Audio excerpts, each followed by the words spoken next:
آج اسی اہم موضوع سے گفتگو کا آغاز کرتے ہیں، تجزیہ کاروں سے پوچھتے ہیں کہ کیا انہیں امید کی کوئی کرن نظر آ رہی ہے۔ جناب ہمارے ساتھ موجود ہیں پاکستان کے دو صف اول کے تجزیہ کار، محترم حفیظ اللہ نیازی صاحب اور محترم امتیاز گل صاحب۔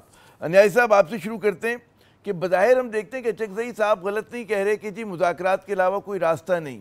پھر ہم نے دیکھا کہ نواز شریف صاحب نے کہا کہ جی حکومت کو، اداروں کو اور تمام سیاسی قوتوں کو بیٹھ کر ملک کو بحران سے نکالنا ہے۔ عمران خان صاحب کہتے ہیں کہ جناب مذاکرات ہوں گے تو صرف اداروں کے ساتھ ہوں گے، فوج کے ساتھ ہوں گے۔ آپ کے خیال میں مذاکرات کس سطح پہ ہونے چاہیے، اور یہ تینوں پوزیشنز ہیں ان میں سے کون سی پوزیشن آپ کو زیادہ قابل عمل لگ رہی ہے؟ جناب عامر صاحب، یہ ملک کی بڑی آئرنی ہے۔ مجھے آپ یہ ابھی بات کر رہے تھے تو میرے ذہن میں ایک بڑا زبردست ذوالفقار علی بھٹو کا ایک فقرہ آ رہا تھا، ایک یاد کہ جو کل رفیع الدین صاحب نے، جو بھٹو صاحب کے لاسٹ 323 ڈیز کا دا موسٹ آتھنٹک اکاؤنٹ جو ہے نا، اور انہوں نے بڑے مہربانی، میں ہمیشہ کہتا ہوں کرنل صاحب نے کمال کیا کہ وہ اس کو جو ہے لکھ کے چلے گئے، جو ان کے لاسٹ 323 ڈیز تھے راولپنڈی جیل کے اندر۔ تو ذوالفقار علی بھٹو کرنل صاحب سے جیسے انٹریکشن ہوا، کچھ عرصے بعد جب کانفیڈنس بلڈنگ ہو گئی، اور کرنل صاحب تو وہاں ایک ظاہر ہے مقصد کے لیے گئے تھے، پورے اپنی یونٹ کے ساتھ موو کر گئے تھے، تو میں کہتا دیکھو کرنل، میں تمہیں ایک بات بتاؤں کہ اس ملک کے مسائل کا حل صرف سیاستدانوں کے پاس ہے، اور سیاستدان جو ہیں وہ ایک دوسرے سے مذاکرات کرنے میں اتنے کمفرٹیبل ہیں کہ آپ تصور نہیں کر سکتے۔ اور اس میں بھٹو صاحب عملی جو ہے اس کی ایک دفعہ جب وہ آخری دن تھے تو ظاہر ہے کہ پی این اے کے ساتھ بیٹھ کے مذاکرات کر رہے تھے، جو دو پہ سیاستدان کرتے رہتے ہیں، کتنا وہ ایک دوسرے کو سے لے لیتے ہیں، کتنا دے دیتے ہیں، وہ ایک علیحدہ ٹگ آف وار ہے۔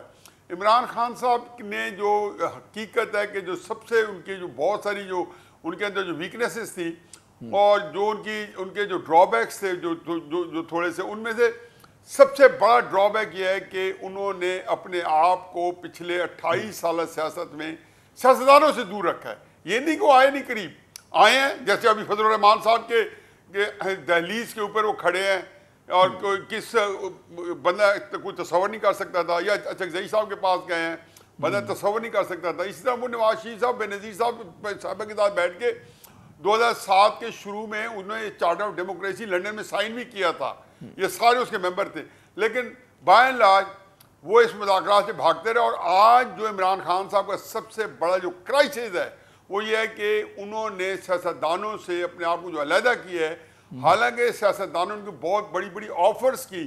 میں آپ کو تھوڑا سا واقعہ بتا دوں کہ عمران خان صاحب اقتدار میں آئے تو میرے خیال ہے کہ میں اس کو ریکارڈ پہ لے آؤں، میں خود 3-4 ہفتے بعد نعیم الحق صاحب کے پاس اسلام آباد گیا، اور میں نے کہا نعیم آپ اس میں بتاؤ اقتدار مل گیا ہے، خدا کے واسطے کہنا کہ بیک ڈور سے ہی، خفیہ راستے سے ہی تحریک مسلم نون اور پیپلز پارٹی کو انگیج کرے۔ اس کے بعد میں سیف اللہ نیازی کے ان کے پاس گیا۔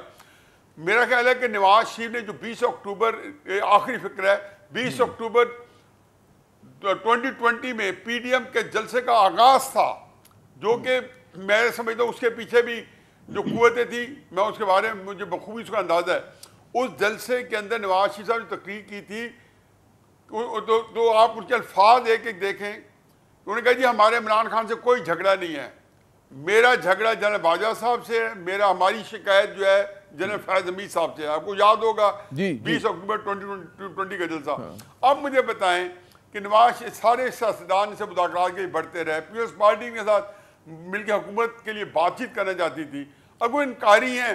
تو آج جب عمران خان صاحب جب ہائنڈ سائڈ میں سوچ رہے ہوں گے تو میرا خیال ہے ان کو پتہ چل گیا ہوگا کہ انہوں نے اپنے ساتھ جو سب سے بڑا ظلم کیا ہے، اپنے آپ کو سیاستدانوں سے کٹ آف کر کے اور اسٹیبلشمنٹ کی بولی بول کے، ان کے کہے پہ سیاستدانوں کو کرپٹ کہہ کے، اور اپنے آپ کو مسکین اور اوتار ثابت کر کے ایسی جگہ لا کھڑا کیا ہے کہ خود بھی بند گلی میں ہے، اور پاکستان کی سیاست کو بھی عمران خان صاحب بند گلی میں پہنچا چکے ہیں، بند گلی میں لے کر آگے۔ نہیں، بڑا آپ نے میرے خیال میں ایک اچھا نقطہ اٹھایا۔ مجھے امتیاز گل صاحب، صرف مشکل میں عمران خان نہیں ہے بلکہ مشکل میں پاکستان ہے، اور پاکستان کو اگر بحران سے نکالنا ہے تو اس کے لیے ظاہر ہے کہ مذاکرات، کچھ گیو اینڈ ٹیک، کچھ لین دین ہونی چاہیے۔ تو لین دین کس سطح پہ ہوگی، کہاں پہ بات ہوگی؟ کیونکہ آپ نے دیکھا کہ تینوں جو بڑی قوتیں ان کے آپ کو اندازہ ہے کہ جناب کس کا کیا موقف ہے۔ جی دیکھیں عامر، بڑی سیدھی سی بات ہے، بالکل نیازی صاحب صحیح کہتے ہیں کہ عمران خان نے خود کو سیاستدانوں سے دور رکھ کے بہت بڑی غلطی کی ہے۔ اس وقت بھی وہ شاید اس کا وہ اور اس کی پارٹی خمیازہ بھگت رہے ہیں، لیکن نیازی صاحب چونکہ ہم سے زیادہ تجربہ رکھتے ہیں، وہ عمران خان کے قریب بھی رہے ہیں، میں صرف یہ ایک سوال میرے ذہن میں بار بار آتا ہے کہ عمران خان کا تمام تر بیانیہ اس ملک پہ طویل عرصے سے حکمران دو گھرانوں، اب بلکہ تین ہو گئے، ان کے خلاف رہا ہے، یعنی زرداری، بھٹوز، نواز شریف، تمام تر ان کی جو سیاست کی عمارت ہے وہ اس بیانیے پہ کھڑی ہے۔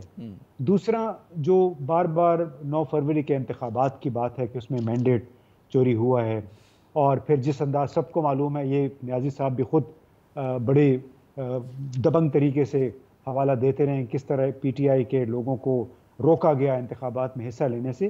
تو اس تمام کانٹیکسٹ کی موجودگی میں اگر حفیظ اللہ نیازی صاحب عمران خان کی جگہ ہوتے تو کیا وہ اپنے جو بنیادی مطالبات ہیں، کیا وہ اس کمپرومائز کر کے مذاکرات کی طرف چلے جاتے، ان لوگوں کے ساتھ مذاکرات کے لیے جن کا جو کہ آپ کا ہدف ہے، ہدف تنقید ہیں؟ تو بالکل اصولی آپ یہ صحیح بات ہے، اور میرا بھی اپنا خیال ہے کہ انہیں سیاست کی وجہ سے لچک کا مظاہرہ کرنا چاہیے، لیکن اگر انہوں نے لچک کا مظاہرہ کر دیا تو میں سمجھتا ہوں اس وقت تک جو عمارت کھڑی ہے پی ٹی آئی کی، اس میں کافی بڑی بڑی دراریں پڑ جائیں گی۔ ہاں ایسا بھی یہ نقطہ بھی اہم ہے کہ عمران خان کی جو پوری سیاست ہے وہ اسی بات پر کھڑی ہے نا کہ جی تنقید کرتے ہوئے ان پر، اور آپ یہ جو ان کی پوزیشن ہے مضبوط، جو کہتے ہیں نا کہ جس میں لچک کا کوئی مظاہرہ نہیں کرے، اس کے حوالے سے ان کی مشکلات آنے والے دنوں میں آپ کو مزید بڑھتی ہوئی نظر آ رہی ہیں کیا؟ جی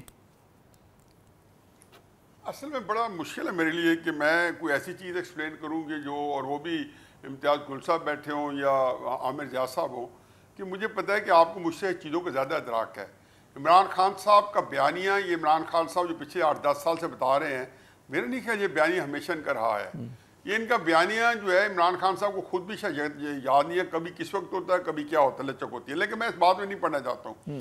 میں صرف جو جیاض صاحب نے بات کی ہے، بڑی امپورٹنٹ بات کی ہے، میں اس کے اندر تھوڑا سا حصہ ڈالنا چاہتا ہوں اور اس میں سے دوسرا اینگل دینا چاہتا ہوں۔ یہ جو ہوتا ہے تیسری قوت، یہ پاکستان کا کبھی مسئلہ نہیں رہی۔ یہ تیسری قوت یہ اسٹیبلشمنٹ کا پرابلم ہے۔ یہ 92 کے اندر انہوں نے اسلامک فرنٹ بنایا تھا، کیونکہ انہوں نے دیکھا کہ جو پیپلز پارٹی کے مقابلے میں جو انہوں نے آئی جی آئی بنائی تھی، وہ پھر ایک پوری قوت بن گئے، 2 گروپ سے بن گئے۔ انہوں نے وہاں سے آئی جی آئی توڑی اور اس میں سے قاضی حسین احمد صاحب کے زیر قیادت اسلامک فرنٹ بنایا۔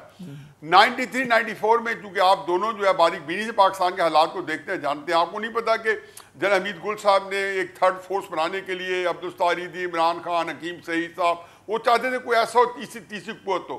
یہ اصل میں اب اس کے بارے میں بہت ساری چیزیں، چونکہ ہم اندر کی چیزیں نہیں جاتے، لیکن معروضی جو ہمارے سامنے جو حقائق ہوتے ہیں اس کے اوپر ہی اپنے ایک انالیسس کرتے ہیں۔ یہ تیسری قوت جو ہے، یہ میرے نزدیک پاکستان کا جو مسئلہ ہے وہ صرف ایک ہی ہے، اور وہ مسئلہ ہے پاکستان کے اندر سیاسی عدم استحکام۔ میرے سامنے مجھ سے زیادہ اس معاملے میں ایکسپرٹ ہیں امتیاز صاحب، کہ پوری دنیا کے چلو 3000 سال پرانی ہسٹری چھوڑ دیں، 2000 سال پرانی چھوڑ دیں، 500 سال پرانی چھوڑ دیں، پچھلے 200 سال کے اندر اور پچھلے 100 سال کے اندر جن قوموں نے 7ویں آسمان کو ٹچ کیا ہے، اور جنہوں نے جو قومیں جو ہیں تباہ برباد ہو گئی ہیں، تحلیل ہو گئی ہیں یا بربادی دیکھ رہی ہیں، ان میں ایک ہی فرق تھا، وہ مستحکم قومیں تھیں۔ حکومت کا ماڈل کیا تھا؟ چائنا کا کمیونزم، انڈیا کی ٹوٹی بھجی ڈیموکریسی، گلف کنٹری کی بادشاہتیں، ویسٹرن ڈیموکریسی، جاپان کی، آسٹریلیا کی، ساؤتھ کوریا کی ڈیموکریسی، ایک ہی چیز کامن تھی، پولیٹیکل سٹیبلٹی۔ اور اس سے زیادہ تیل پیدا کرنے میں ونزویلا، نائجیریا، میرا خیال ہے کہ سعودی عرب سے 4-5ویں نمبر پہ آتے رہے 80s اور 90s میں ان کی تیل کی پیداوار۔ آج بھی رول رہے ہیں، لوگوں دوسرے ملکوں میں جا کے بھیک مانگ رہے ہیں۔ اصل کرائسس یہ ہے کہ اس ملک کو ہمیں کیموفلاج کرنے کے لیے 53 سے لے کے آج تک، محمد علی بوگرا سے لے کے شہباز شریف صاحب تک، ایک وزیر اعظم تو بنا دیں جس میں جو اسٹیبلشمنٹ نے نہ بنایا ہو، جو اس کی مدد نہ شامل ہو، ایک بتا دیں۔ اس میں ذوالفقار علی بھٹو صاحب بھی آئے، اس میں جنیجہ صاحب بھی آئے۔ اور کسی ایک وزیر اعظم سے بنا دیں ان کی بن گئی جو اسٹیبلشمنٹ کی. دیکھو میری تو شکایات اسٹیبلشمنٹ سے بے پناہ ہے. حالانکہ اس وقت صورتحال یہ ہے کہ اب اسٹیبلشمنٹ کو ہماری شاید ہمدردی کی بھی ضرورت ہے, مدد کی بھی ضرورت ہے, کیونکہ اب جو اسٹیبلشمنٹ ہے اس کو پھر اسٹیبلشمنٹ نے ہی یہاں تک پہنچایا ہے. اس میں باقی بات رہا کہ عمران خان صاحب جو ہے جو 2024 کا الیکشن جو ہے وہ نواز شریف نے تو نہیں کرایا. نواز شریف تو نہیں کہتے بینیفیشری ہے. 2018 کا الیکشن عمران خان نے تو نہیں کرایا. بھائی جنہوں نے کرایا ان کے علاوہ بولتے نہیں ہیں, وہ عمران خان کو گالیاں دیتے ہیں 2018 کے جو بینیفیشری ہیں, یا ان کو 2024 کے دے دیں. لیکن ایک بات طے ہے کہ دونوں الیکشن یا پاکستانی تاریخ میں جتنی مماثلت ان دو الیکشن میں ہے, پاکستان کے سارے الیکشنوں میں کوئی نہ کوئی خرابی ہے, اتنی مماثلت آپ کو کسی اور الیکشن میں نہیں ملے گی. اچھا نیازی صاحب, یہ بالکل جو اسٹیبلشمنٹ سے شکوہ ہے اپنی جگہ, اور میں پھر آؤں گا اسی سوال کے اوپر آپ سے کہ ظاہر ہے کہ اسٹیبلشمنٹ کی غلطیاں سب کو, تاریخ جس نے پڑھی اس کو اندازہ ہے. ہمارے سیاستدانوں نے بھی تو کچھ کیا ہوگا کہ وہ بار بار استعمال ہوتے ہیں, ان کی کمزوریوں کی وجہ سے جو مطلب ہے کہ اسٹیبلشمنٹ کو موقع ملتا ہے چیزوں پہ بات کرتے ہیں. لیکن یہ بالکل آپ نے درست کہا کہ سیاسی عدم استحکام بہت بڑا مسئلہ ہے, اور پاکستان مسلسل اس کا شکار رہا ہے امتیاز گل صاحب, اور پچھلے 2-2.5 برس میں تو زیادہ. اور مہازاری کا جو یہ کہتے ہیں نا اثر ہر شعبے پہ پڑ رہا ہے. تو پاکستان کو اگر سنبھالنا ہے جنگی بنیادوں پہ تو کیا اقدامات کرنے ہوں گے؟ اقدامات تو جی دور کی بات ہے. میرا خیال ہے ابھی اس سے پہلے انہیں یہ مرحلہ طے کرنا ہے کہ عمران خان کے ساتھ بات کرنی ہے نہیں کرنی. آپ دیکھ لیں آج کل, چونکہ جب سے اس نے کہا کہ آکسفورڈ یونیورسٹی کے چانسلر کے عہدے کے لیے اس نے کاغذات جمع کروائے ہیں, اس کے بعد سے صبح دوپہر شام یہ لوگ اسی کے خلاف لگے ہوئے ہیں.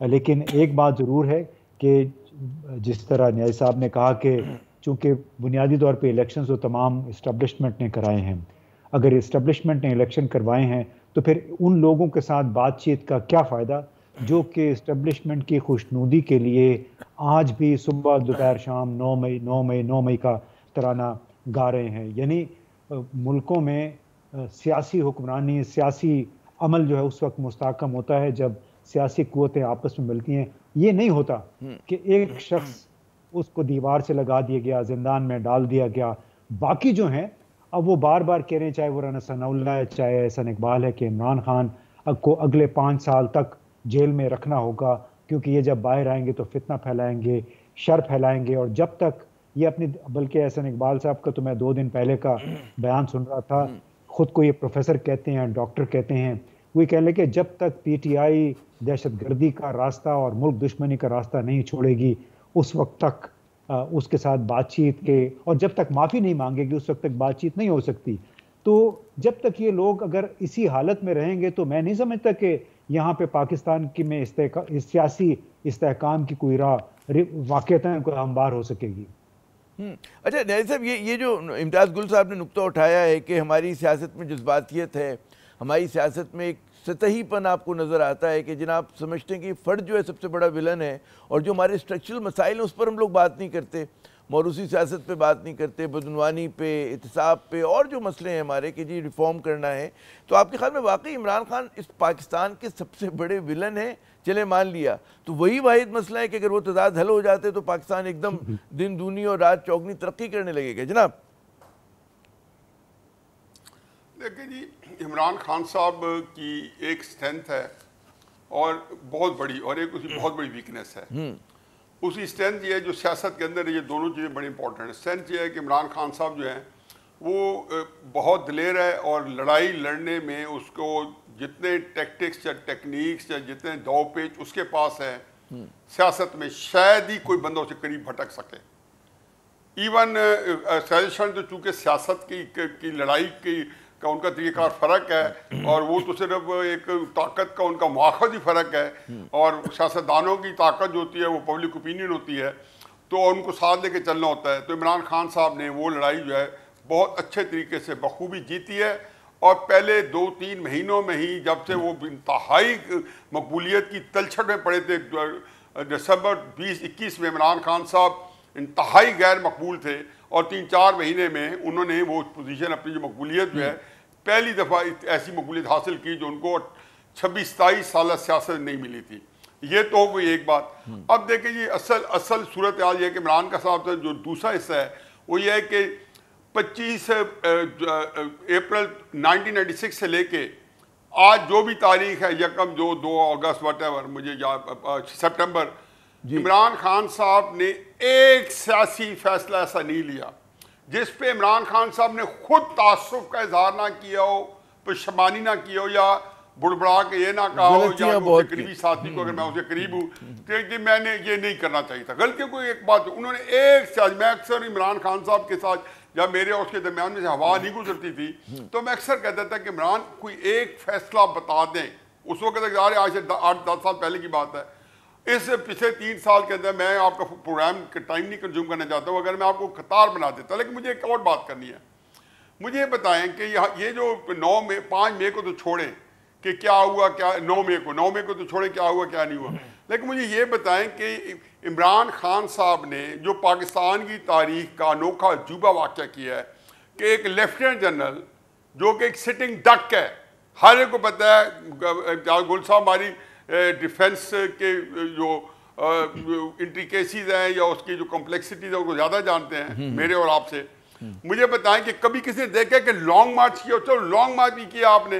پھر جب 9 مئی کو جب آپ کرتے ہیں تو 13 مئی کو جب آزاد ہو کے لاہور میں آتے ہیں آپ 2 باتیں کرتے ہیں. کہتے ہیں کہ تم پھر یہ کام کرو گے. اچھا پہلے تو کہا نا کہ اچھا آپ گرفتار آپ کرو اور ہم احتجاج وزیر اعظم اس کے باہر کریں. ان کو کسی نے نہیں بتایا کہ ذوالفقار علی بھٹو کو نواز شریف کو بیڈ روم سے فوجی چھین کے لے کے گئے تھے.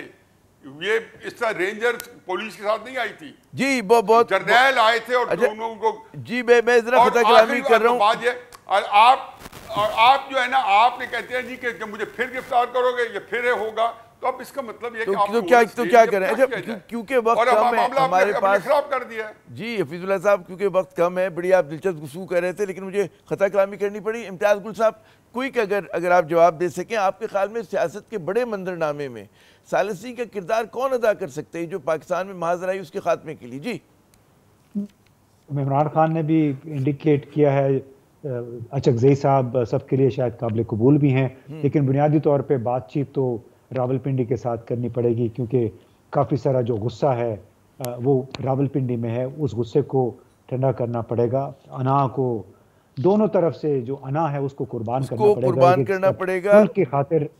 جی بہت شکریہ امتیاز گل صاحب اور حفیظ اللہ نیازی صاحب، آپ نے ہمارے ساتھ دیا. یقیناً ناظرین پاکستانی سیاست کو اعتدال کی بھی ضرورت ہے اور میانہ روی کی بھی ضرورت ہے اور غصے میں کمی کرنے کی بھی ضرورت ہے. یہاں پہ وقفہ لیتے ہیں. وقفے کے بعد جب دوبارہ آئیں گے تو ہمارے ساتھ کمل شودب صاحبہ ہوں گی، ان سے کچھ بات کریں گے پی ٹی آئی کے چیلنجز کے اوپر. ہمارے ساتھ رہیے.